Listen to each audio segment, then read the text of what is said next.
अशी नवनवीन कीर्तने व प्रवचने ऐकण्यासाठी आमच्या चॅनलला लाईक, शेअर व सबस्क्राईब करा.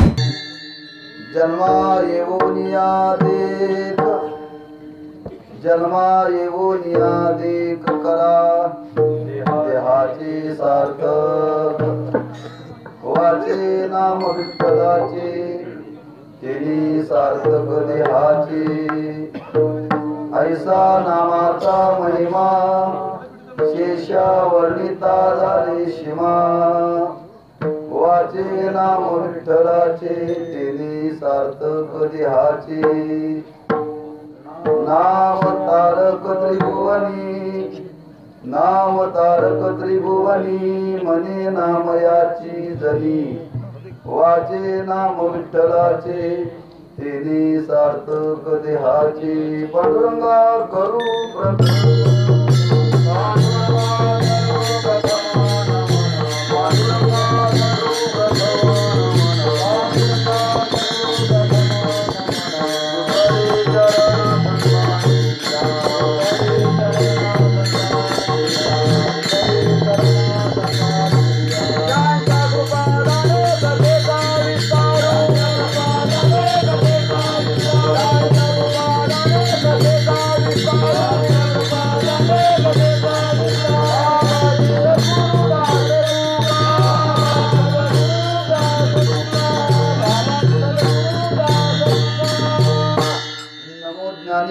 नमो ज्ञानेश्वरा निवृत्ती उदारा सोपान देवा. नमो मुक्ताबाई त्रिभुवन पावनी आद्यत्रे जननी देवाची.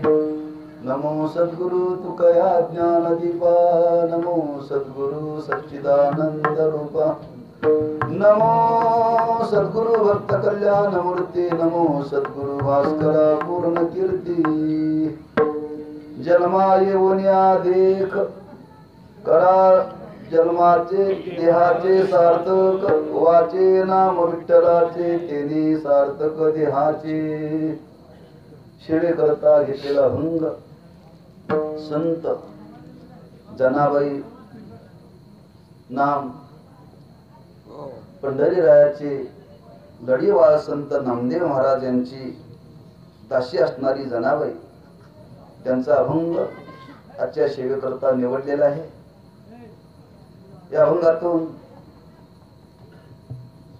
जन्माला आल्यानंतर हा जन्म सार्थकी जाण्याकरता नेमकं काय करावं त्या साधनाचा विचार या अभंगातून प्रगट केलेला आहे.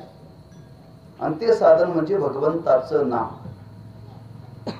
आजच्या सेवेचं प्रवृत्ती निमित्त हरिभक्त परायण राजू कदम यांना पुत्ररत्न झालेला आहे. आणि त्या पुत्राच्या नामकरण सोहळ्याच्या निमित्तानाची कीर्तनाची सेवा आहे. गेल्या वर्षी मला वाटतंय 1-2 महिन्याचा कालावधी मागं पुढे असेल. ज्येष्ठ महिन्यात का वैशाख महिन्यामध्ये आपण सेवा केली. त्यांच्या भावाला मुलगी झाली, ती नामकरण सोहळा केला. हरी दासाची घरी मज नंतर हा पुन्हा योग प्राप्त झालेला आहे. कन्या असो पुत्र असो त्याचं नामकरण सोहळा करण्याची पद्धत आपल्या भारतीय संस्कृतीमध्ये ना, आपल्या भारतीय संस्कृतीमध्ये हा एक संस्कार आहे. आणि तो नामकरण संस्कार जन्माला आल्यानंतर सरासरी 12व्या दिवशी केला जातो. पण आपल्या भागामध्ये थोडस मूल जामत झाल्यानंतर 4 महिन्यानंतर घरी आपल्याकडे पाळणा येतो त्यावेळेला. पण हे हा विधी आहे, संस्कार आहे. आणि संस्कार म्हणलं की संस्काराचा संबंध मनुष्याच्या जीवनाशी आहे बरं का.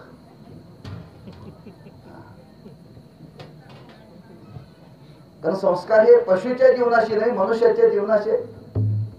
मागच्या आठवड्यामध्ये आमच्या गावा शेजारी एकाने देशी गाय, त्या गाईचं डोहळ जेवण केलं बरं का. डोहळ जेवण किती मला ते 8-10 दिवस झाले असते. गाईचं डोहळ जेवण. काही ठिकाणी गाढवाचं लग्न लावलं जातं पाऊस पडत नसेल तर बरं का. पण हे संस्कारात येत नाही, मला एवढं सांगायचं बरं का. हे संस्कारामध्ये तुम्ही तिथं डोहळ जेवण करा, नाहीतर लग्न लावला त्या पशुचं काही नाही. एक आपल्याला आनंद घेण्याकरता लोक करत असतात, पण तो संस्कार नाही. लक्षात ठेवा, संस्काराचा संबंध मनुष्याच्या जीवनाशी आहे. आणि मनुष्याच्या जीवनाशी असल्यामुळे ते संस्कार केला म्हणजे ना आपली भारतीय संस्कृती आहे. शब्द कसा आहे? संस्कृती. संस्कृती पुढं कृती आहे आणि पुढं काय? ते असं वरती अनुस्वार आहे बरं. संस्कृती. चांगले कर्म त्याच्या जीवनामध्ये उतरण्याकरता जो केलेला प्रयत्न त्याला म्हणतात संस्कृती बरं का. कृती म्हणजे करणं. आकृती वेगळं आणि कृती वेगळं बरं का. तर आपल्या भारतीय संस्कृतीमध्ये कृतीला फार महत्व आहे.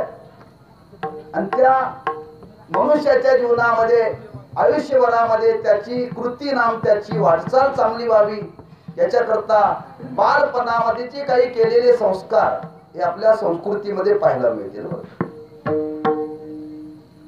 नवे नवे जन्माला येण्याच्या पूर्वी संस्कार ते केले जातात. पुष्कळ त्याचं चिंतन आहे. आपण बहुश्रुत आहात म्हणून त्याचा विस्तार जास्त मांडत नाही. बरीच नामकरण सोहळ्याच्या निमित्ताने कीर्तन झालेली आहेत. बरेच जण त्याचे ऐकायला, बरेच जण ऐकायला नाहीत, पण पुनरावृत्ती मी करत नाही आता. पण एक आरंभ आहे. कुठून आरंभ आहे? फक्त उच्चार करून जातो. गर्भाधान संस्कारापासून त्याचा आरंभ आहे. संस्काराचा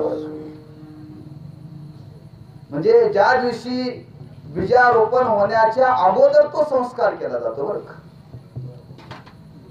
जर जन्माला येण्याच्या पूर्वी जर संस्कार केला जातो, जन्माला आल्यानंतर करायला पाहिजे का नाही करायला पाहिजे याचा विचार करण्याची गरजच नाही बरं का. केलाच पाहिजे. आणि ते मनुष्याच्या जीवनामध्ये केले जातात. त्यातला पहिला संस्कार हा जन्माला आल्यानंतर नामकरण संस्कार केला जातो. आणि तो नामकरण संस्कार केला जातो म्हणजे ज्या जीवाला जन्माला आल्यानंतर काही व्यवहार करण्याकरता एक नाव ठेवलं जातं, त्याला नाम म्हणतात. नाव म्हटलं की लक्षात येत नाही, नाव म्हटलं की लक्षात येतं बरं का. सरासरी माणसं वितत नाही. तुम्ही मुलाचं नाव काय ठेवलं म्हणतात का नाव काय ठेवलं म्हणतात? नाव. फक्त पत्रिकेमध्येच असतं नामकरण, पण प्रत्यक्ष बोलण्यामध्ये मात्र नावकरण. आणि ते त्या मुलावरती नामकरण संस्कार केले जातात. एखादं नक्षत्राला पाहून, तिथीला पाहून, त्याच्या राशीला पाहून ते नाव ठेवलं जातं बरं का. स्वतंत्र त्याचं चिंतन आहे. एक नक्षत्राचा विचार केला जातो, राशीचा विचार केला जातो, तिथीचा विचार केला जातो. त्याच्या पुढं त्याला नावरस नाव म्हणतात. त्याचा विचार करून नाव ठेवलं जातं. आता हे अलीकडचं युग बदललेलं आहे. जो जो आपल्या आपल्या इच्छेप्रमाणे आवडीप्रमाणे नावं ठेवली जातात. काय नाव ठेवावी काय नाव ठेवून याच्या मागे मात्र शास्त्र आहे बरं का. आपल्याला जे वाटेल ते नाव ठेवून लक्षात ठेवा. चांगलं नाव ठेवावं, जेणेकरून नाव त्या मुलाला ठेवल्यानंतर त्या नामातून त्या मुलाच्या जीवनामध्ये काय संस्कार घडावेत आणि त्या नाम उच्चारण करण्यातून आपल्या घरामध्ये सुद्धा काही संस्कार घडावेत हा त्याच्यामध्ये हितोय. लक्षात ठेवा. आणि त्याच्याकरता दाखलेत पुराणामध्ये.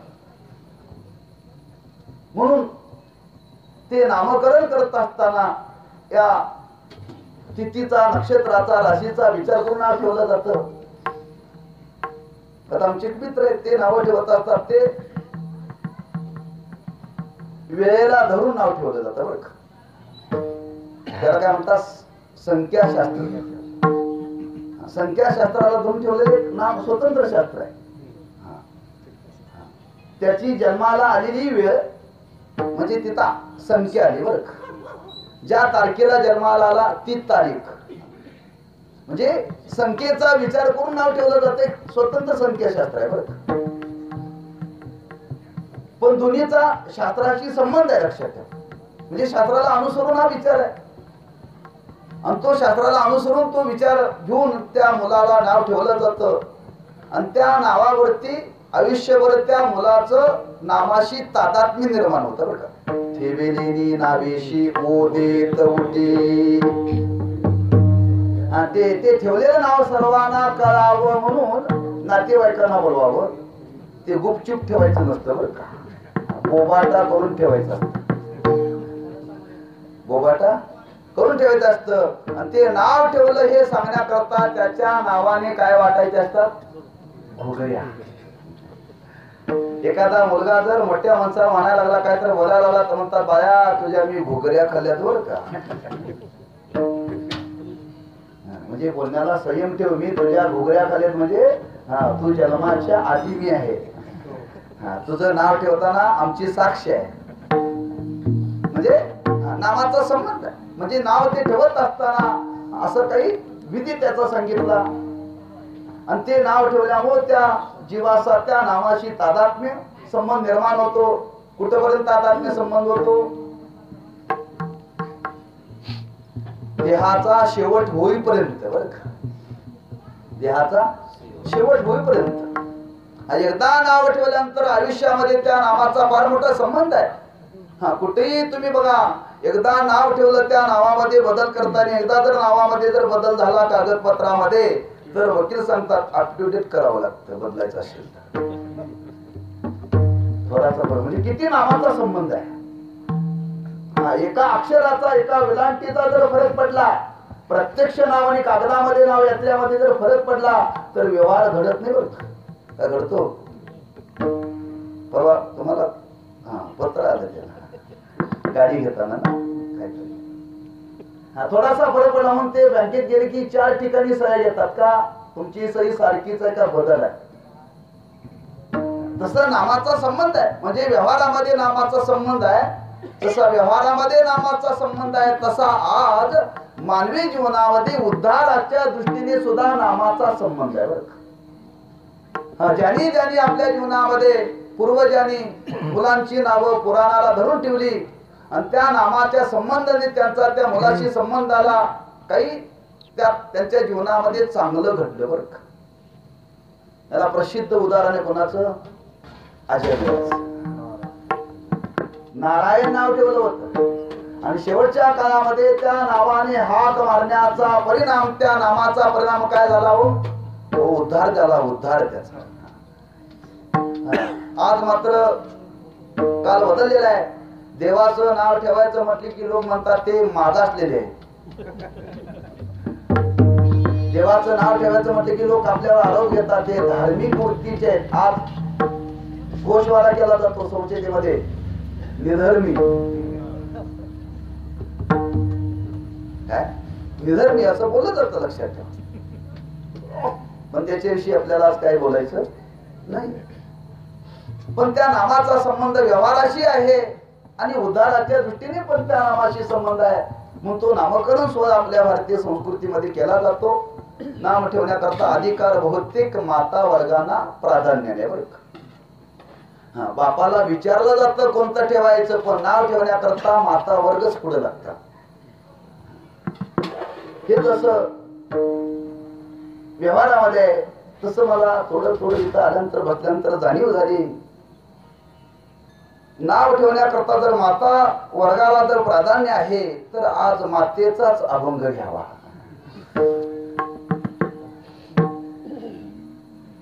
जी माता मुलाचं नाव ठेवती तीच माता त्या मुलाच्या जीवनामध्ये काय केल्याने त्या जीवाचं हित होईल त्या मागे त्याच मुखातून आलेले उद्गार काही सांगावेत म्हणून मी थोडासा अभंग बसल्या बसल्या निवडला बरं का. कारण आई आणि वडील या भूतलाचा विचार केला तर लौकिक दृष्टीने आज आमच्या तुमच्या जीवनामध्ये जन्म देणारे आई वडील जन्म देणारे बरं का. पण खऱ्या जगामध्ये उद्धाराच्या दृष्टीने विचार केला तर आई वडील कोण आहेत? संत आहेत. जसं मुलाला उपदेश करण्याचा अधिकार घरातल्या आई वडिलांना आहे, तसं समाजातल्या जीवाला उपदेश करण्याचा अधिकार या विश्वामध्ये संतांना आहे बरं. मंत्र मार्गाने वर्णन केले, तुम्ही संत माय बाप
माय बाप कृपावंत. आज उद्धाराच्या दृष्टीने विचार केला तर खरे जगाचे माय बाप संत महात्मे. तुम्ही जनावरांच्या जीवनाचा विचार करा, मुक्ताईच्या जीवनाचा विचार करा. अनेक माता होऊन गेल्या. उपाधीच्या दृष्टीने संसार नाही त्यांना, लौकिक दृष्टीने वर्ग. पण त्यांची जगाकडे पाहण्याची मात्र दृष्टी मात्र पुत्र होत आहे बर का. कशावर मला प्रसिद्ध प्रमाण आहे. चांगदेव म्हणे आजी जन्मालो, गुरु पुत्र झालो मुक्ताईचा. या नात्याने जर या माता वर्गाकडे संत ज्या माता होऊन गेल्या त्या खरंच जगाला प्रबोधन करण्याचं कार्य केलं का. जगाकडे पाहण्याची त्यांची दृष्टी होती. संपूर्ण हे समाजातले जीव म्हणजे त्यांच्या दृष्टीने पुत्र होते. नंतर महाराजांनी वर्णन केले की त्यांचा हा भाव त्यांच्या अंतःकरणामध्ये असल्यामुळं त्यांनी आपल्या अवतार कार्यामध्ये समाजाला फार अल्प शब्दामध्ये वर्णन केले पण व्यापक स्वरूपाचा आहे बरं का. संत जनाबाईचे अभंग जास्त नाहीत, मुक्ताबाईचे जास्त नाहीत, पण त्याच्यामध्ये फार व्यापक आहे, बोलणं कमी पण अर्थाची व्यापक आहे आणि सांगण्यामध्ये थोडासा मृदू पण आहे. हेच व्यवहारामध्ये आई आणि बापाच्या बोलण्यातला हाच फरक आहे बरं का. आईला मुलाच्या बाबतीत जास्त सांगावं लागत नाही, पण बापाला जास्त सांगावं लागतं बरं का. हा, बापाने सांगून सुद्धा मुलगा ऐकेलच असं नाही, पण आईने सांगितल्यानंतर मुलगा ऐकणार नाही असं नाही बरं का. का आईच्या शब्दामध्ये सांगण्यामध्ये जे माधुर्य आहे ते बापाच्या सांगण्यामध्ये माधुर्य नाही बरं का. म्हणून अति लढीवाळपणा जर त्या मुलाचा कोणाशी जर असेल तर आईशी आहे बरं का. अतिशय किंबहुना अति संबंध मुलाचा संबंध आईशी आहे. नंतर येतो तो पत्नीशी वेगळा, येतो तो वेगळा. जरी तो मोठा झाला तरी असला तरी त्याचा जो जन्म देण्यामध्ये आईचा जो संबंध आहे, जरी पत्नी जरी आली तर तो संबंध वेगळा आहे बरं का. नंतर महाराजांनी वर्णन केले त्या संबंधाचा विचार घेऊन त्या मातेच्या अंतःकरणामध्ये मुलाविषयी असलेला लेकुराचे हित जाणे माऊलीचे हित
जाणे माऊलीचे चित्त ऐशी कळवयाची जाती तरी लाभावी न प्रीती.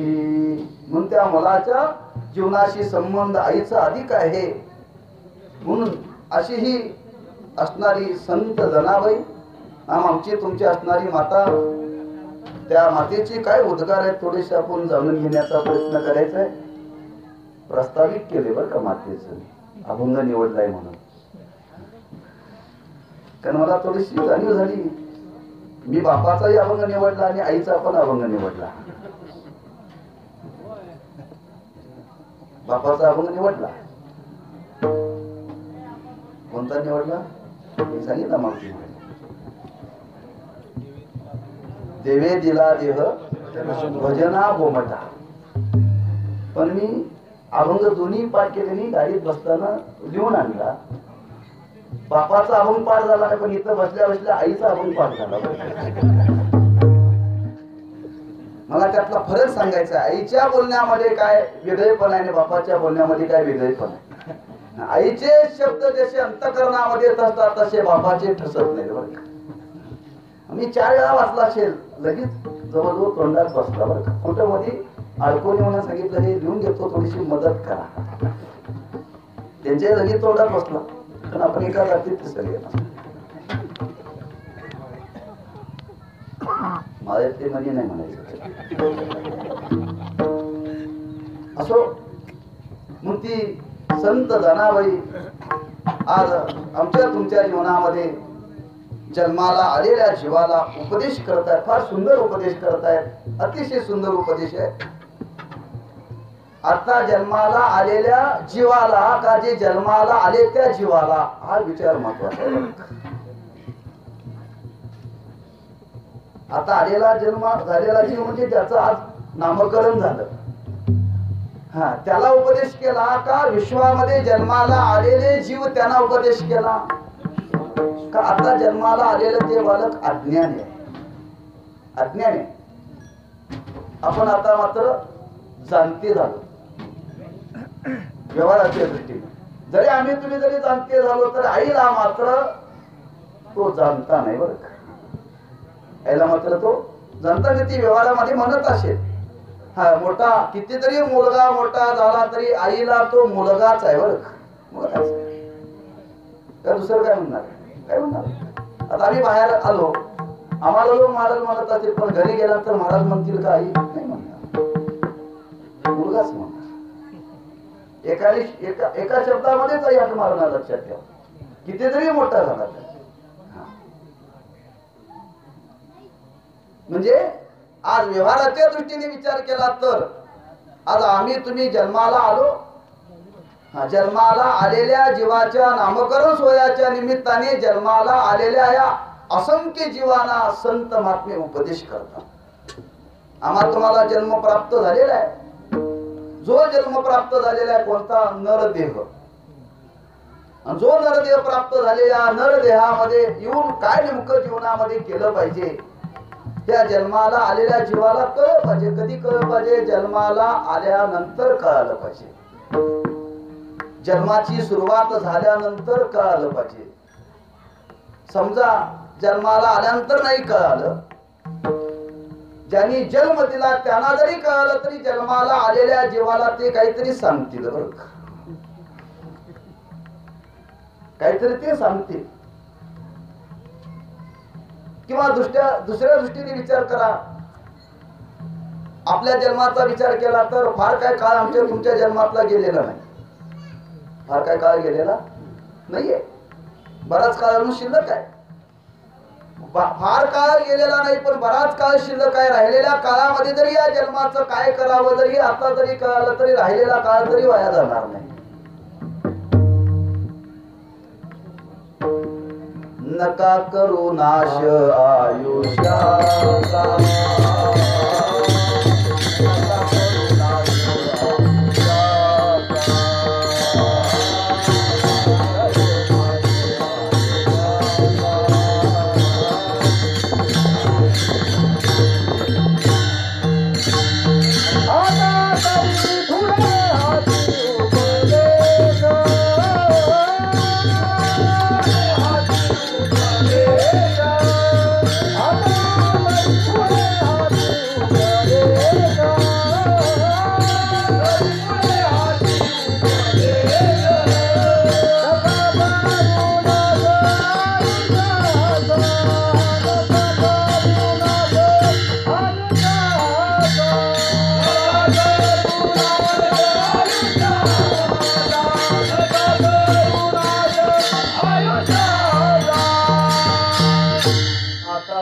पुढे हाची उपदेश नका करू नाश आयुष्याचा.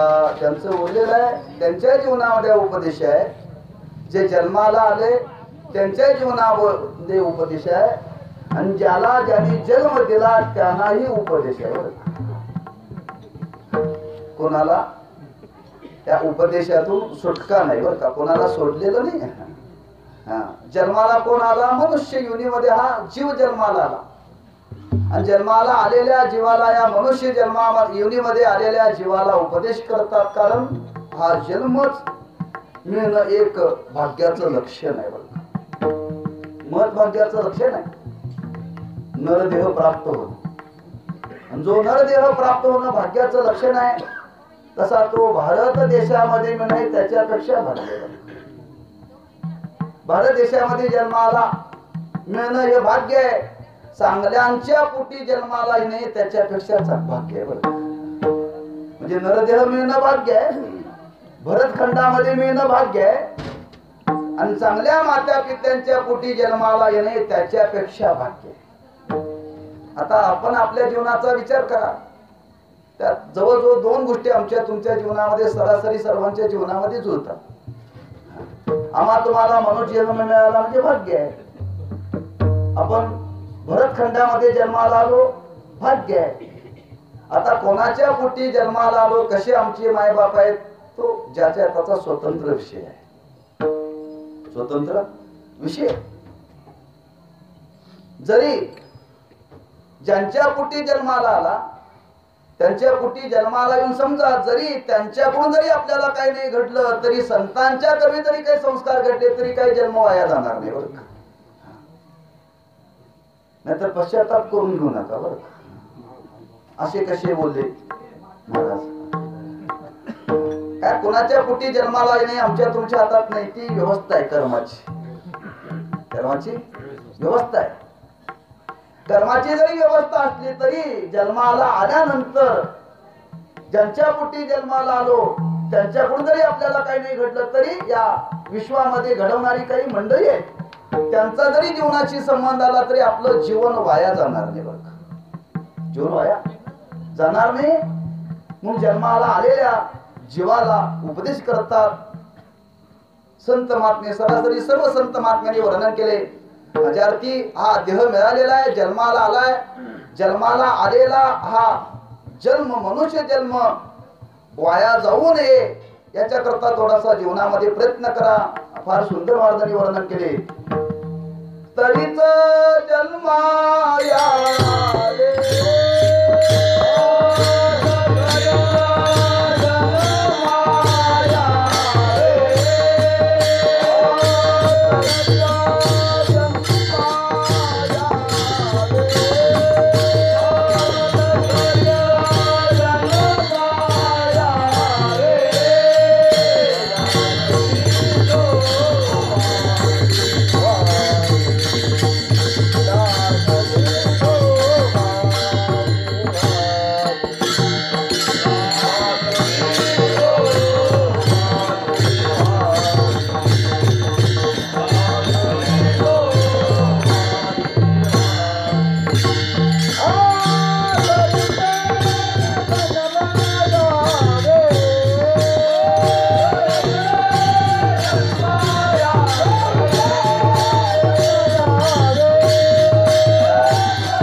यावे याचा संबंध आहे दुसऱ्या चरणाशी बरं का. उत्तरार्धाशी घ्यायचा नाही संबंध. तरीच जन्मा यावे नाही तरी काय थोडी स्वान सुकरे बापुडे. तरीच फार तरुण जन्माला आले थोडे आहेत का म्हणतात मला. जन्माला आलेल्या भूतलावरती जे जे जन्माला आले त्यांची काय संख्या कमी आहे का. हा त्यांच्याशी आपल्या जीवनाशी गणना करू नका बरं का. त्या जीवाशी पशुच्या जीवनाशी आपल्या जीवनाशी गणना करू नका. आपला हा मनुष्य युनितला जन्म आहे आणि मनुष्य युनितला जन्म आहे म्हणजे याचं काहीतरी एक विशेषता आहे लक्षात ठेवा. जसं बालपणामध्ये जर आपण त्या मुलावरती संस्कार केले तर संस्कार त्या मुलावरती घडतात. तसं या जन्मामध्ये काय केलं तर ते अनेक जन्माला उपयोगी पडतं. बालपणामध्ये केलेले संस्कार जसे आयुष्यभर आपल्या जीवनामध्ये उपयोगी येतात तसं त्या मनुष्ययोनीमध्ये केलेले कर्म केलेलं संस्कार केलेलं काही संपादन ते अनेक जन्माला उपयोगी पडतं. म्हणून बालपणामध्ये संस्कार केले तर ते आयुष्यभर आपल्याला उपयोगी पडतात. तसं या जन्मामध्ये जर आपण चांगलं काय केलं तर ते अनेक जन्माला उपयोगी पडतं. तेव्हा तरीच आपण जन्माला आलोय ना तेव्हा जन्माला यायचं असेल तर जीवनामध्ये काहीतरी तसं करण्याचा प्रयत्न करा. काहीतरी करण्याचा प्रयत्न करा. काय नेमकं करा. मला म्हणतात त्या योनीमध्ये जन्माला आल्यानंतर जेणेकरून हा जन्म वाया जाणार नाही याची तरी काळजी घ्या.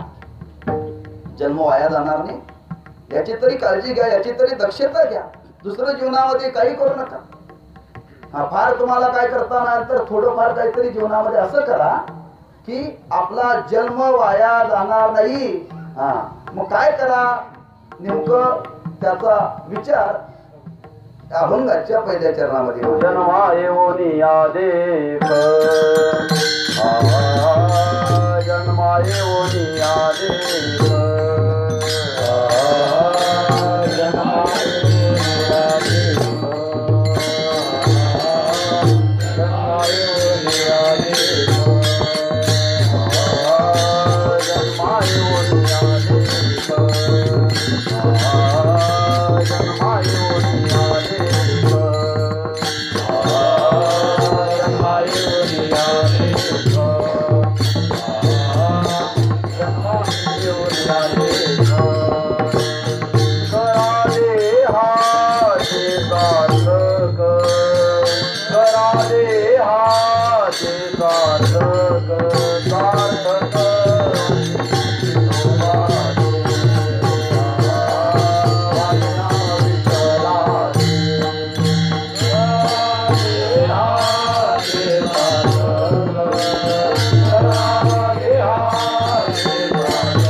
देहाचे सार्थक करण्याकरता जन्माला येऊन देख.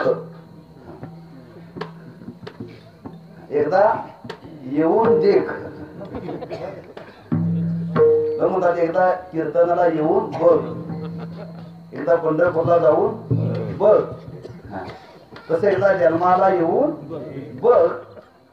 काय बघ? ज्याच्यामध्ये देहाचं सार्थक होईल असं काहीतरी बघ. ज्याच्यामध्ये देहाचं सार्थक होईल असं काहीतरी बघ.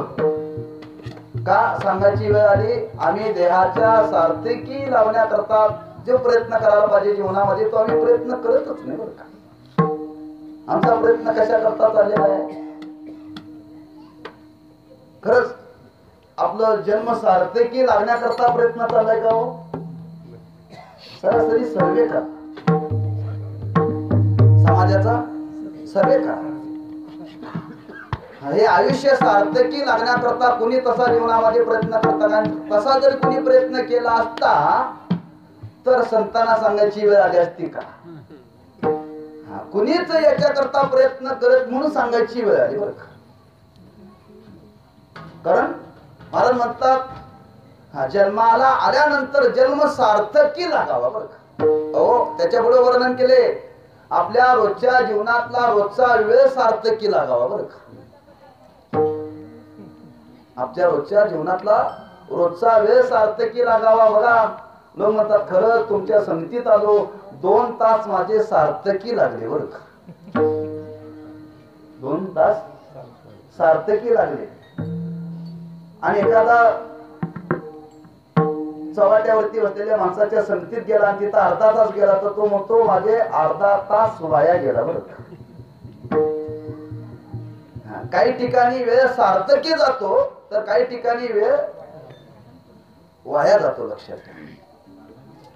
हे जर आपल्या जीवनामध्ये गणित कळालं तर महाराज म्हणतात आयुष्याच्या बाबतीत हाच विचार करा ना.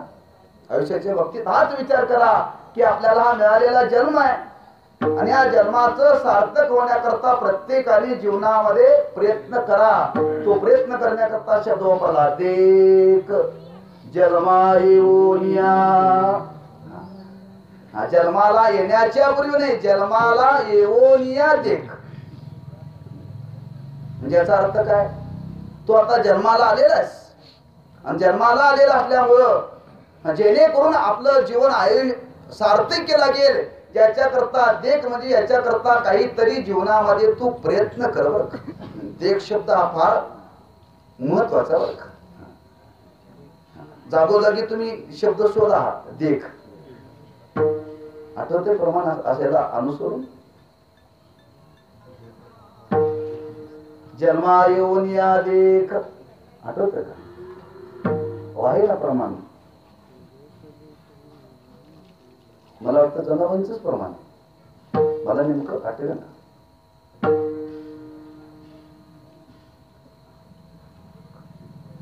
असं आठवत तर बघा.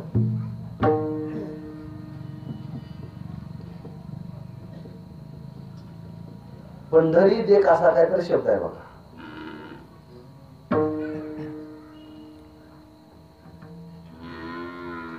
जाऊ पुढे. देख, देख हा शब्द, या देख शब्दाचा अर्थ आहे की काहीतरी जीवनामध्ये संपादन करा, काहीतरी प्राप्त करा, बरं का? काहीतरी चांगलं प्राप्त करा आणि त्या प्राप्त करण्यामध्ये या देहाची सार्थकता होईल असं काहीतरी जीवनामध्ये करा. मग असं करा म्हणजे आम्हा तुम्हाला त्याच्याकरता उपदेश करतायत. म्हणजे आम्हा तुम्हाला मिळालेला जन्म आहे हा जन्मा येऊन या देख. जन्मा येऊन या देख म्हणजे काय नेमकं देख? देहाचं ज्याच्यामध्ये भलं होणार आहे, देहाचं ज्याच्यामध्ये सार्थक होणार आहे, असंच जीवनामध्ये काहीतरी देख. म्हणजे असंच काहीतरी जीवनामध्ये कर. असं काय जीवनामध्ये आहे हो? आम्ही फक्त लौकिक दृष्टीने विचार करतो. सार्थक होण्याकरता एक धनाचा विचार केला जातो नाही का? बहुतांश धनाचाच विचार केला जातो. याच्या पलीकडे माणसं विचार करत नाही. काय विचार करतात बघा ना तुम्ही. व्यवहाराच्या दृष्टीने विचार म्हणतो आपल्या समोर. आपल्याला जर विवाह करायचा असेल आणि विवाह करायचा असेल तर एखाद्या मुलीचा जर बाप भेटला तर काय सांगतो? आमच्या मुली करता एखादा मुलगा बघा. मग मुलगा बघा म्हटल्यानंतर त्याची अपेक्षा काय असते हो? तो अभोप असावा, तो सज्जन असावा, त्याचा जीवनामध्ये फार मोठा पुरुषार्थ केलेला असावा. त्याची अपेक्षा एवढी आहे, महिन्याला किती मिळतोय बघा आणि आम्हाला सांगा. याच्या पलीकडे माणसं विचार करत नाही. म्हणजे याचा अर्थ सरळ झालं काय? जन्माला येऊन धन मिळवण्यामध्ये या देहाचं सार्थकता नाहीये. पण याचा अर्थ मिळवू नका असा अर्थ करू नका. जन्माला येऊन धन मिळवा, काही जीवनामध्ये कर्म करा, काही व्यवहार करा, पण जेणेकरून जन्माला येऊन या देहाची सार्थकता होईल असं काहीतरी जीवनामध्ये करा. अशी सार्थकता कशामध्ये आहे? कशामध्ये? तुका म्हणे जन्माला देहात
आल्याचे सार्थक विठ्ठलची एक देख देखलिया.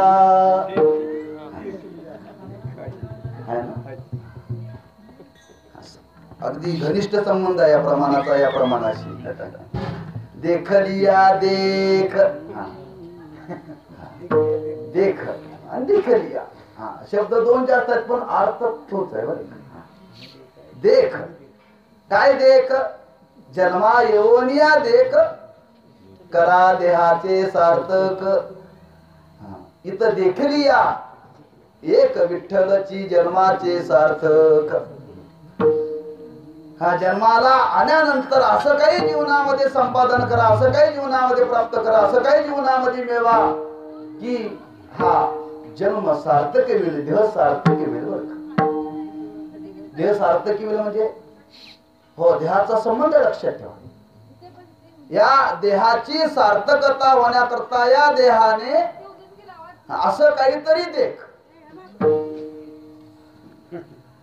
याला उभे ज्ञानोबांची देहाचे सार्थक शब्द आहे ना. काय सार्थक आहे? करा देहाचे सार्थक. या देहाची सार्थकता करण्याकरता या देहामध्ये असं काही देख.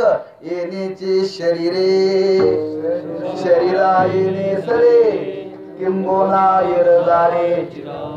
देहाचे सार्थक. या देहाचे सार्थक व्हावे असं वाटत असेल तर हा देह सार्थकी लावता येतो. या देहाने काय करता येत?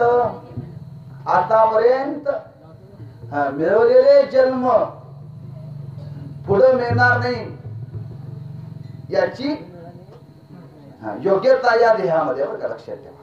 आतापर्यंत जे मिळवलेलं आहे, आतापर्यंत आम्ही तुम्ही फार जन्म भोगले, पण याच्या पुढे जन्म येऊ नयेत असं वाटत असेल तर या देहाने तुम्ही काहीतरी असं करावं. अशी संगती त्याची लावा. म्हणजे हा देह सामान्य लक्षात ठेवा. जरी पंचमहाभूताचा जरी असला, आज जरी मांस असलं, म्हणून कातड असलं, आज जरी हाड असली, लौकिक दृष्टीने विचार करा, पण आज चांगलं करण्या मिळवण्याकरता मात्र या देहामध्ये फार मोठं सामर्थ्य आहे. फार मोठं सामर्थ्य. इतर देहाच्या बाबतीत आहे का? इतर देहाने काहीतरी त्या अवयवाचा उपयोग आहे, चमड्याचा उपयोग आहे, पण मांसाचा, चमड्याचा, हाडाचा जर विचार केला तर मात्र या देहाचा काहीच उपयोग नाही. पण या देहाचा मात्र असा उपयोग आहे की आपल्याला आयुष्य नाव अनेक आतापर्यंत घेतलेले जन्म ते सार्थकी लावता येतात. हे सामर्थ्य फक्त या देहामध्ये. म्हणून महाराजांनी सुंदर वर्णन केले. सकळ चिंतामणी शरीर. काय शब्द वापरला? चिंतामणी. चिंतामणी म्हणजे चिंतन करावं ते मिळतं. तसं या देहामध्ये येऊन जे आपल्याला काय करायचं ते ठरवते या देहाने करता येतं. बरं का? या देहाने काय करायचं ते आपल्याला करता येतं. काय करता येतं? काय करता येत? नरदेहाचे निसाधने सच्चिदानंद पदवी घेणे एवढा अधिकार नारायणी कृपा लोकने दिला. शेकरा देहाचे सार्थक. या देहाचं सार्थक करण्याकरता असं या देहामध्ये येऊन असं काहीतरी करा. म्हणजे नेमकं काय करावं? महाराज म्हणतात काय करावं? या देहाची सार्थकता होण्याकरता एक जीवनामध्ये करा. त्याचं साधन, त्याचं स्वरूप अभंगाच्या दुसऱ्या चरणात. वाजे नाम विठोबाचे, वाजे नाम विठ्ठलाचे, वाजे नाम विठ्ठलाचे, वाजे नाम विठ्ठलाचे.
वाचे नाम विठ्ठलाचे तेने सार्थक देहाचे करा सार्थक देहाचे तेने सार्थक देहाचे.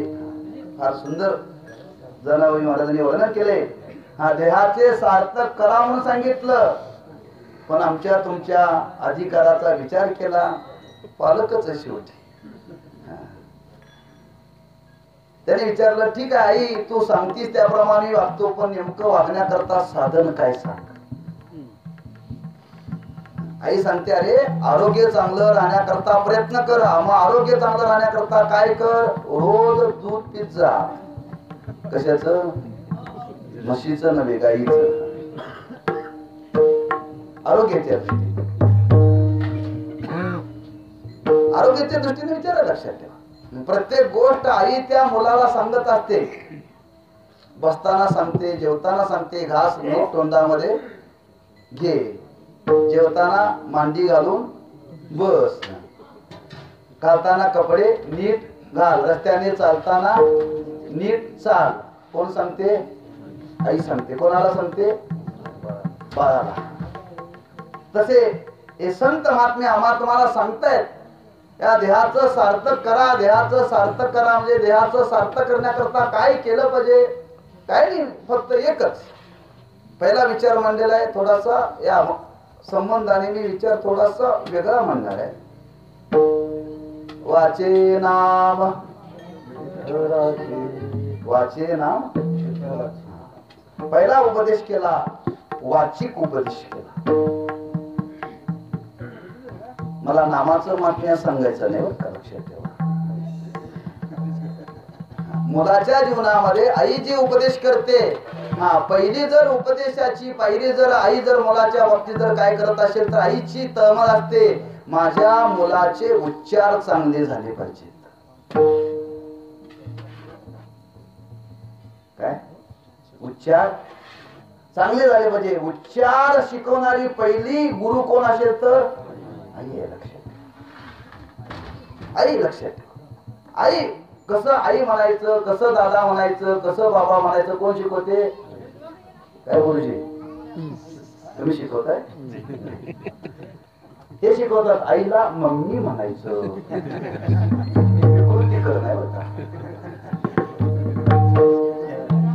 पण आईला आई म्हणायचंय कोण शिकवते, आई शिकवते. शाळेत त्याच्या विरुद्ध शिकवलं जातं. म्हणजे पहिली गुरु जर उच्चाराची शिकवण जर पहिली देणारी कोण असेल तर आई बरं का. मी नेहमी सांगत असतो, पण सांगताना माझा अनावर होतो, मी सांगत नाही बरं का. अनावर होतं म्हणून मी सांगत नाही. हा उच्चाराची शिकवण पहिली देणारी जर कोण गुरु असेल तर आई बरं का, लक्षात ठेवा. म्हणून प्रत्येक माता वर्गाने लक्षात ठेवा आपल्या मुलावरती उच्चाराची पहिली शिकवण चांगली करा, पहिले संस्कार चांगले करा. आई म्हणायला शिकवा. इंग्रजीमध्ये म्हणायला शिकवू नका, शिकवते मुलगा शाळेत, पण त्या मुलाला घरी आलं की आईच म्हणायला लावायचं बरं. ही संस्कार करा, उच्चार आहे. हा याचा जन्माशी फार संबंध लक्षात ठेवा. आई म्हणण्यामध्ये उच्चार, आई जी शिकवण देते पहिली ती उच्चाराची शिकवण लक्षात ठेवा. उच्चाराला फार महत्व आहे मनुष्याच्या जीवनावर. उच्चाराची फार मोठी घनता आहे. त्याला चरित्र तुम्हाला पाहायचं असेल तर हनुमंतरायाचं चरित्र आहे. हनुमंतरायाच्या जीवनामध्ये उच्चाराची घनता शिकवणारी जर कोण असेल तर त्याची माता आहे. हनुमंतरायाची माता सामान्य नव्हती बरं का, सामान्य नव्हती. तिचा अधिकार पहा, तुकोबाराने वर्णन केले, उगच वर्णन केलं नाही. उगच महाराजांनी वर्णन अंजनीची या कुमारा, तुका म्हणे रुद्रा अंजनीची या कुमारा, उगच वर्णन केलं नाही तुकोबाराने हनुमंतराच्या मातेचं.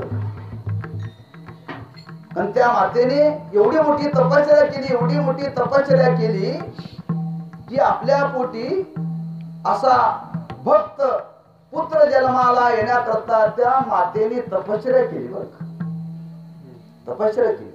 मग ज्या मातेने आपल्या पोटी भक्त जन्माला येण्याकरता ज्या मातेने तपश्चर्या केली असेल त्या मातेने जन्माला आल्यानंतर काय केलं असेल,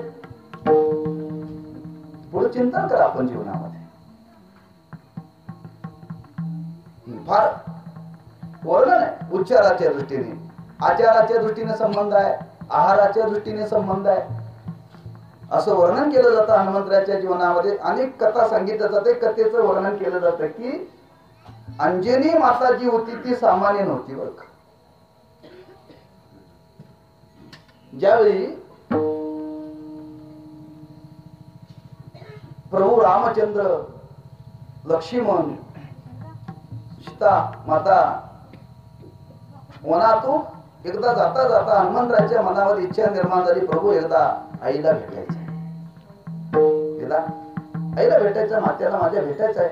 योगायोग. प्रभूने हरकत नाही, जाऊया. भेटायला गेल्यानंतर प्रभू रामचंद्रांनी हनुमंतरायाच्या शौर्याचं, कार्याचं वर्णन केलं अंजनी मातेच्या समोर. आणि अंजनी मातेच्या समोर वर्णन केल्यानंतर फार मोठं काय आपल्या चिरंजीवाच अनेकांना त्याने माग सारलेलं आहे. बरंच वर्णन करता करता अंजनी मातेने सांगितलं, प्रभू बरोबर आहे, पण याच्याकरता फार मोठी तपश्चर्या केली. म्हणजे फार मोठी तपश्चर्या केली. काय तपश्चर्या? हा वज्रदेही होण्याच्या मागे एवढं शौर्य याच्या जीवनामध्ये येण्याकरता माझी तपश्चर्या, फार मोठी तपश्चर्या म्हणले. माझं दूध मी याला पाजलेलं आहे. पाजलेलं आहे म्हणजे त्या अंजनी मातेला सांगायचं होतं, प्रभू तुम्हाला दाखवतो माझ्या दुधाचं काय सामर्थ्य आहे. एक दुधातला थेंब काढला आणि एका पर्वतावरती टाकला, पर्वत दुभंगला. बरं, पर्वत दुभंगला. ज्या अंजनी मातेच्या दुधामध्ये सामर्थ्य होतं, ज्या अंजनी मातेचं दूध कोणी पिलं होतं, ज्या दुधाचा परिणाम, दूध एक थेंब टाकलं तर दुभंगतो, ज्याने पिलं त्याला पर्वत उचलायला काय अवघड आहे. आमची मुलं आमच्या आईचं दूधच पित नाहीत, त्याला बिस्किटचा पुढाही उचलता येत नाही.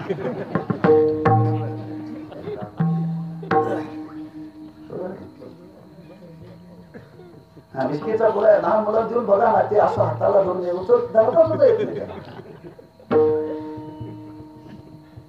का आपण आमच्या मुलाला, आई मुलाला दूधच पाजत नाही. बरोबर साखरी मला सांगत असतात, वाईट वाटून घेऊ नका. आज या कालाच्या ओघामध्ये माता वर्ग स्वतःच सौंदर्य जपण्याकरता आपल्या मुलाला दूध पाजत नाही. बरं का, मला सांगायचं आहे, आईच त्या मुलाशी पहिला संबंध आहे. आई त्या मुलाला शिकवते, बोलण्याकरता शिकवते, आणि ती उच्चाराची घनता, बरं का, उच्चाराचा उपदेश करते. आणि तो उच्चाराचा उपदेश करत असताना पहिला तो उपदेश केला, वाचे नाम विठोबाची. म्हणजे काय, बाळ बोलायचं असेल तर चांगलं बोल. आपण जरी देवाचं नाव घ्यायला मुलाला शिकवता नाही आलं तरी चालेल, पण चांगलं शिकवा. म्हणजे मराठी सांगू, आपल्या मुलाला शिव्या शिकवू नका, ओव्या शिकवा. आपल्या मुलाला शिव्या शिकवू नका, ओव्या शिकवा. चांगलं बोलायला शिकवणं हे आईचं कर्तव्य, लक्षात ठेवा. जेवढ्या जेवढ्या माता या भूतलावरती होऊन गेल्या, थोर त्या माता वर्गाने पहिला जर संस्कार जर आपल्या मुलावरती काय केला असेल तर उच्चाराचा संस्कार केला. उच्चाराचा संस्कार केला. आणि तो उच्चाराचा संस्कार आज परमार्थाच्या दृष्टीने जर कोणता असेल तर मला सांगतात की त्या भगवंताचं नाम वाणीनं घ्या. हा संस्कार आहे बरं का, हा संस्कार आहे. म्हणून आपल्याकडे अनुग्रह घेतल्यानंतर पहिला संस्कार कुठला आहे, मंत्र हा जपावा.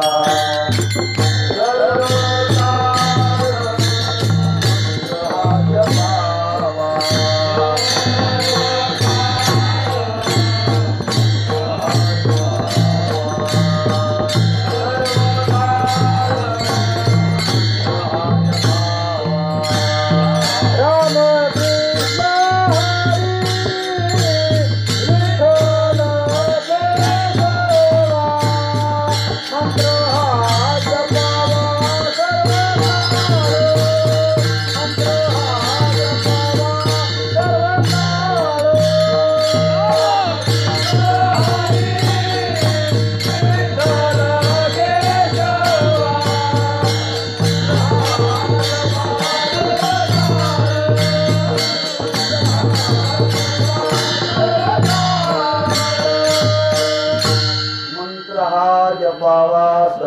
काळ म्हणून आपल्याही संप्रदायामध्ये पहिला संस्कार आहे भगवंताच्या नामाचं उच्चारण करा.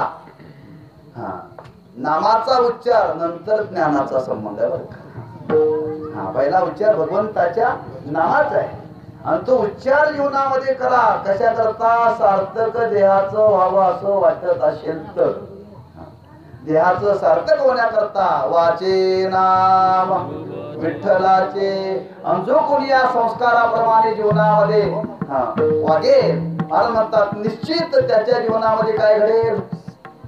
त्याच्या या देहाचं सार्थक होईलच. झालं तर झालं असं नाही बरं.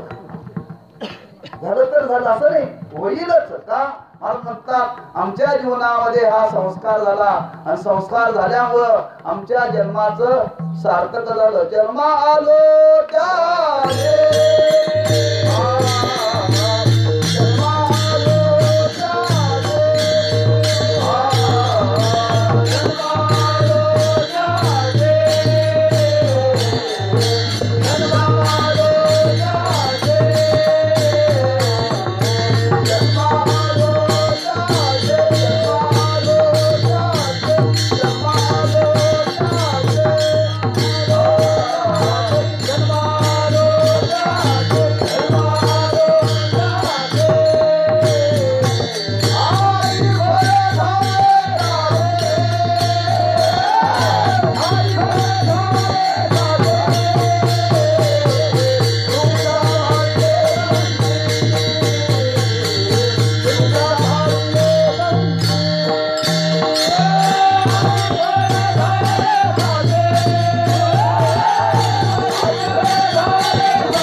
या रीतीने आमच्या जन्माचं सार्थक झालं. तो आपल्याही जन्माचं सार्थक होण्याकरता वाचे नाम विठ्ठलाचे पुढं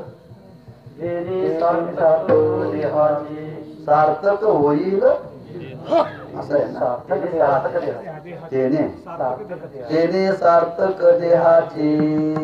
त्या देहाचं सार्थक होण्याकरता वाचे नाम विठ्ठलाचे. ते कसं घेतलं पाहिजे? विठोबा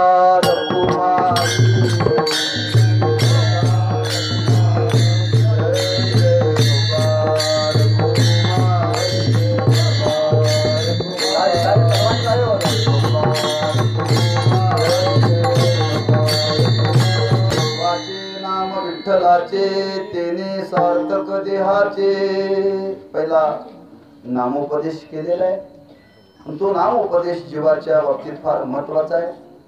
संस्कार करत असताना नामोपदेश केला जातो. उपनयन संस्कार आहे. आणि उपनयन संस्कारामध्ये कशाचा उपदेश आहे? गायत्री मंत्राचा, नामाचाच आहे. लक्षात ठेवा. अहो, जन्माला आल्यानंतर सुद्धा नाव ठेवतात. म्हणजे नाव ठेवणं वेगळं आणि नाव ठेवणं वेगळं. ते नाव ठेवत असताना काय केलं जातं? काही पद्धत आपल्याकडे आहे का? त्या मुलाच्या कानामध्ये काय केलं जातं? मुलाच्या कानामध्ये ते कुर्र केलं जातं. ते कोणी करायचं असतं? आत्या म्हणजे ही जसं आईच्या ठिकाणी बरं का, त्या मुलाच्या बाबतीत अधिकार आहे. तेव्हा 12व्या दिवशी नामकरण संस्कार आहे. त्या मुलाला, त्या देहाला नाव ठेवलं जातं. आणि ते नाव ठेवत असताना देवाचं नाव असावं. आणि ते देवाचं नाव ठेवत असताना एक भावनेनं ठेवलं जातं. बरं, काय ठेवलं जातं? भावनेनं ठेवलं जातं. एक संस्कार आहे आणि त्या नावाच्या भावनेने ठेवलेला त्या जीवाशी त्या देहाशी तादात्म्य निर्माण होतं. मी आरंभाला बोलून गेलो. आणि असं नाम जर त्या बालपणामध्ये जर त्या मुलाच्या अंतःकरणामध्ये जर ते ठसलं तर म्हणतात त्या नामाचा काय प्रताप आहे. महाराज म्हणतात ते नामच या देहाला सार्थकी लावतं बघ, सार्थकी लावतं. म्हणून पहिली ही नामकरणाची संस्काराची पद्धत आहे. त्यालाच मी दुसरा जोड दिला की उच्चाराची बरं. आणि ते उच्चार ती माता त्या मुलाच्या बाबतीत करते. आणि एकदा त्या मुलाचा त्या नामाशी संबंध आला महाराज म्हणतात ते नाम सामान्य स्वरूपाचं नाही, लक्षात ठेव. एकदा ज्या मातेने ज्या मुलाला नाव ठेवलं त्या मुलाशी एवढं तादात्म्य निर्माण होतं. हे जर व्यवहारामध्ये आहे, हे जर भगवंताचं नाम घ्या म्हणून जर संत महात्म्याने आम्हा तुम्हाला सांगितलं तर ते नाम काय करू शकतं. त्या नामाचं महात्म्य काय आहे. मला म्हणतात सामान्य वर्णन करतात त्यात नवल नाहीये.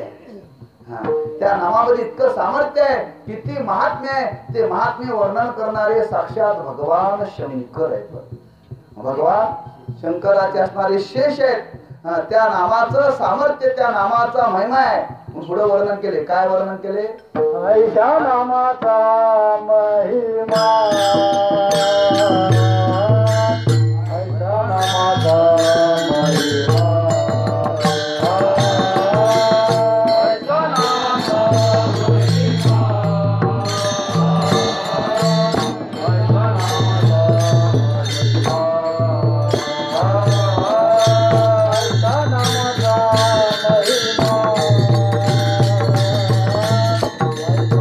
ऐशा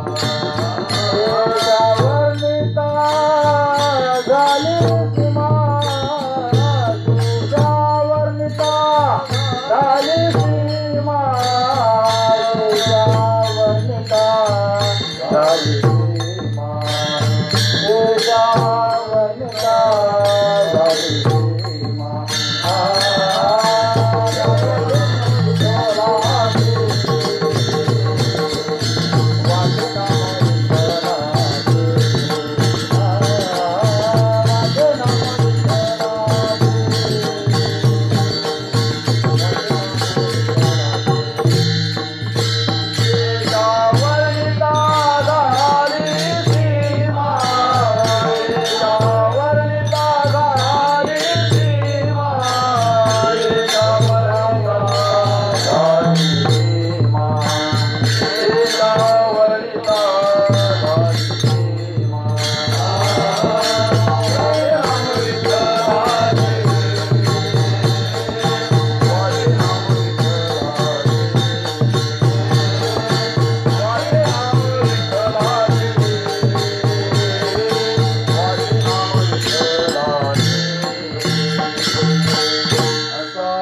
महिमा, ऐशा नामाचा महिमा, ऐसा नामाचा महिमा शेषा वर्णिता झाली सीमा. मला म्हणतात त्या नामाचं महात्म्य शेष सांगतात. त्या नामामध्ये असं सामर्थ्य आहे. देहदृष्टीने विचार करा, मग परमार्थाच्या दृष्टीने विचार करा. देहदृष्टीने एकदा जर एखाद्या देहाला नाव ठेवलं तर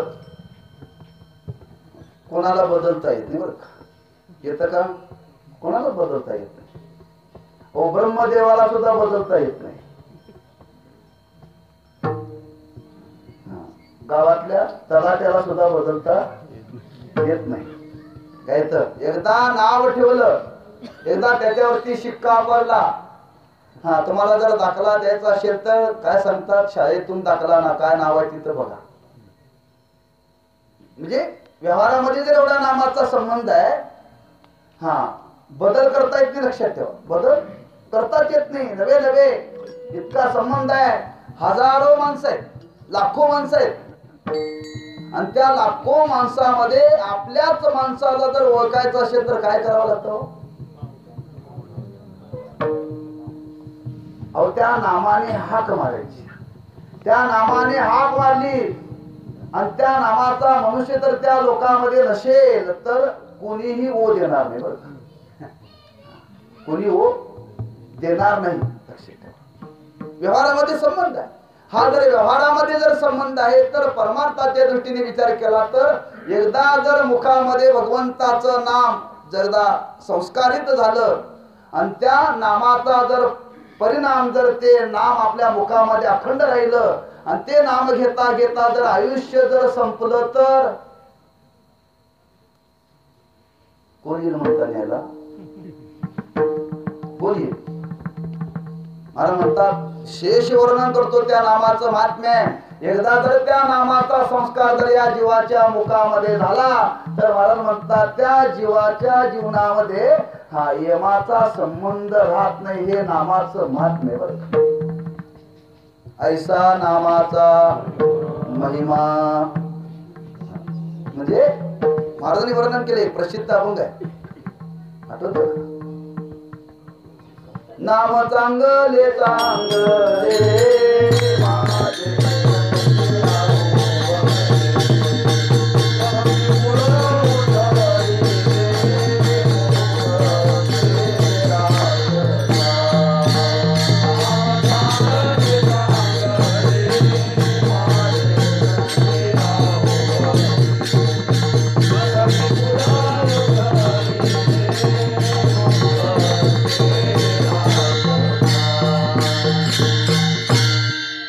ऐसा नामाचा महिमा उद्धरिले कपिकुल. जर त्या नामाचा महिमा एवढा आहे कपी अहो वानरांचा उद्धार झाला, वानराचा का होणार नाही?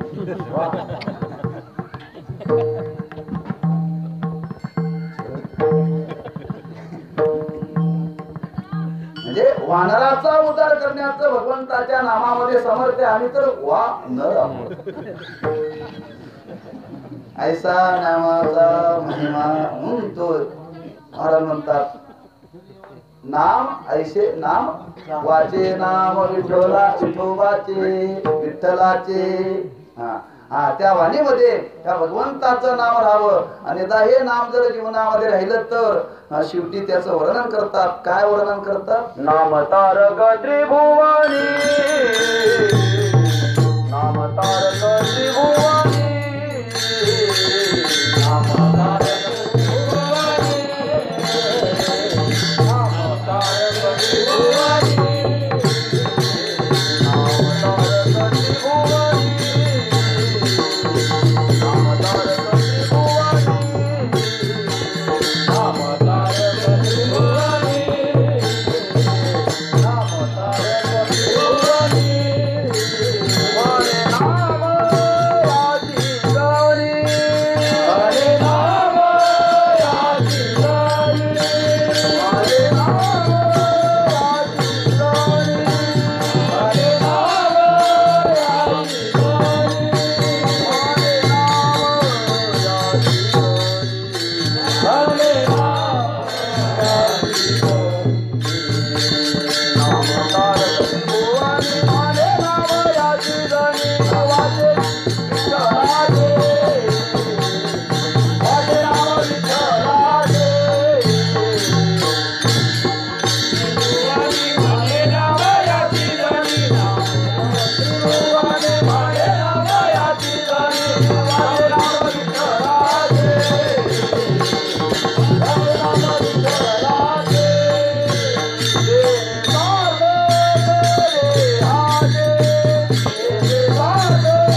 मने नामयाची जनी त्रिभुवनाला तारक असणारे भगवंताचं नाम आहे.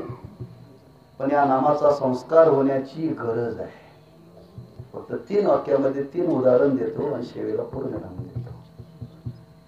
नाम तारक त्रिभुवनी. नामाचा संस्कार जर जीवाच्या जीवनामध्ये झाला, असं जीवन जर कोणाचं असेल तर संत जनाबाईंचं जीवन आहे.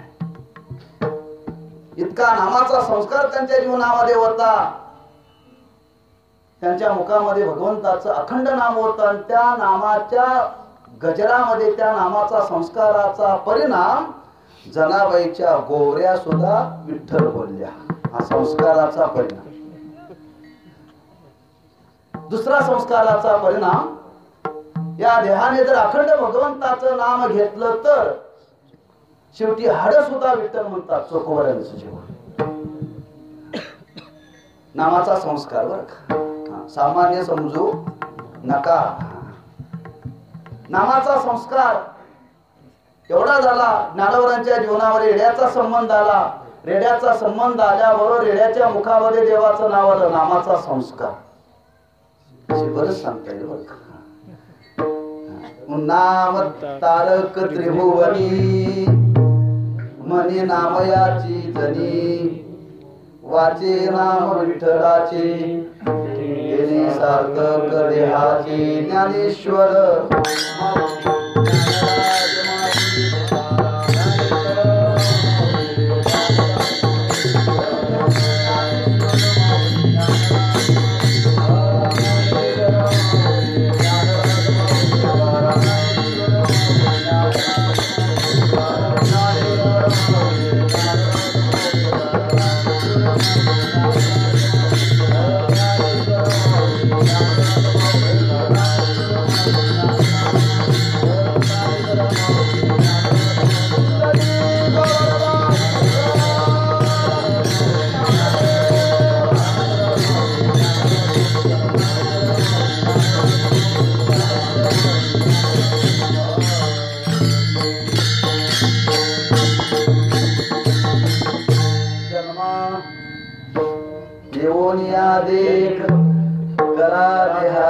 सार्थक वाचे नाम विठ्ठलाचे तिने सार्थक देहाचे ऐसा नामाचा महिमा शेषा वर्णिता नाही सीमा. नाम तारक त्रिभुवनी मनी नामयाची जनी वाचे नाम विठ्ठलाचे तिने सार्थक देहाचे. म्हणून त्या नामकरण सोहळ्याच्या निमित्ताने पण प्रत्येकाने आज एक संतांचा विचार जीवनामध्ये घेऊन जायचा आहे की आपल्या वाणीवरती भगवंताच्या नामाचा संस्कार करा. आणि नामाचा संस्कार जर या वाणीवरती झाला, या वाणीवरती म्हणजे या देहामध्ये असलेली ही वाणी वैखरी, या वाणीवरती जर झाला तर हा देह काळाच्या हातात जाणार नाही. हीच या देहाची सार्थकता आहे. आणि हा संस्कार आपण आपल्या जीवनामध्ये करावा. जन्माला घातलेल्या मुलाला त्या आई वडिलांनी करावा. आणि आम्ही तुम्ही जरी मोठे झालो तरी आम्ही आमच्या उर्वरित आयुष्यामध्ये आपण आपल्या जीवनामध्ये आपल्या वाणीवरती या देहाची सार्थकता होण्याकरता आपल्या मुखामध्ये या भगवंताचं नाम अखंड असावं. हे जर घडेल तर आपल्या देहाचं सार्थक निश्चित होईल. एवढीच ही अवस्था, हे सामर्थ्य आमच्या जीवनामध्ये अखंड राहावं. याप्रमाणे आपल्या जीवनाची वाटचाल घडावी अशी त्या भगवंताच्या चरणी संत महात्म्याच्या चरणी प्रार्थना करून शिवेला पूर्णाराम द्यायचंय. आज या नामकरण सोहळ्याच्या निमित्ताने आजचा हा कदंब परिवाराच्या वतीने हा सोहळा झालेला आहे. नाव महेश ठेवलेलं आहे. का आजोबांची इच्छा होती की नातवाचं नाव महेश ठेवावं. तर त्यांची इच्छा होती आणि त्या इच्छेच्या प्रती महेश म्हणजे भगवान शंकराचं नाव आहे. चांगलं नाव आहे. म्हणजे आपल्या जीवनामध्ये देवाची नावं मुखामध्ये येण्याकरता मुलाची नावं देवाची ठेवत जा. एवढा जरी देवाची नावं कोणी ठेवली नाही तर चांगल्या नावाने तरी हाका मारत जा मुलांना. एवढं तरी जीवनामध्ये प्रयत्न करा. त्या नावातून आपल्या जीवनामध्ये काही संस्कार घडतील. असेच उत्तर उत्तर या घराण्यामध्ये चांगले संस्कार घडावेत. आणि उत्तर उत्तर जन्माला आलेला हा चिरंजीव पुढं निष्ठावंत वारकरी व्हावा. आमची अपेक्षा काय? एक टाळकरी वाटला. माय बापाची जबाबदारी बरं का. आम्ही कीर्तनाला आलो म्हणजे हा आम्हाला पुढं कीर्तनाला उपयोगी पडेल म्हणून आलो बरं का. काय लक्षात ठेवा. आम्हाला कीर्तनाला उपयोगी पडेल, टाळकरी होईल, हीच अपेक्षा आहे. का महाराजांनी हेच म्हणणं की आम्ही जेणे सुखी आमची अपेक्षा तेवढीच आहे. जन्माला आलेली मुलं संस्कार संपन्न व्हावीत, चांगल्या मार्गाला लागावीत, उद्योगपती व्हावीत, मग काय राष्ट्रपती व्हावीत, पण संस्कार त्यांच्यावरती चांगले व्हावेत. ही त्या ईश्वर चरणी प्रार्थना सेवेला पूर्ण नाम द्यायचं आहे. पायाच्या प्रसादी काही बोलिलो म्हणे, मग क्षमा करणे संती नवी अंगभूत युक्ती, नोह्या उपदेश तुमचे बडबडिलो शेष, तुमच्या कृपेचे पोसणे जन्मोजन्मी तुका म्हणे तुका.